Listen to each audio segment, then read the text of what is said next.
oo ah gudoomiyaha gobolka Saraar halkan waxa kale ila fadhiya taliye xigeenkii qaybta anigoo taliye qaybta halkan ka hadlaya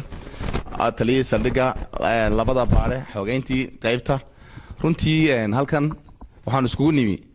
arrin aan halkan ku soo bandhigi doono halkan waxa ka dhacday dhacdo dila waxay ka dhacday bishii 25 bisha April 2007 waxa lagu dilay wadada u dhaxaysa oog iyo guumeys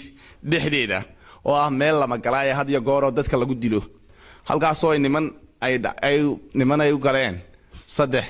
nin ay u galeen gaari taasoo ka yimi soona dhexmaray Laascaanood kuna soo socday magaalada Hargeysa markuu soo dhaafay guumeys oo aan oogna soo gaarin ayaa halkaas saddex nin u galeen saddexdaan nin ayaa waxay halkaa ku dileen marxuun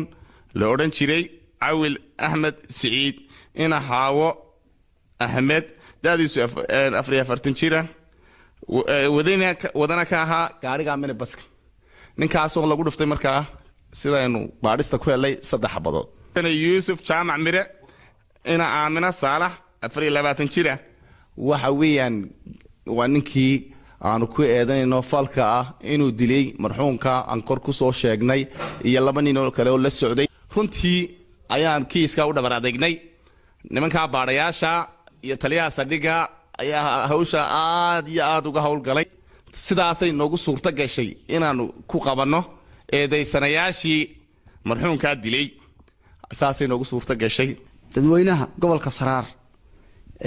waxaan ku codsanaynaa sida ay nabadgelyada noogala shaqeeyeen inay hadii jeer noogala shaqeeyaan ciidanka gobolka Saraarna aad iyo aad baan ugu mahadcelinayaa sida qiimaha iyo qaayaha leh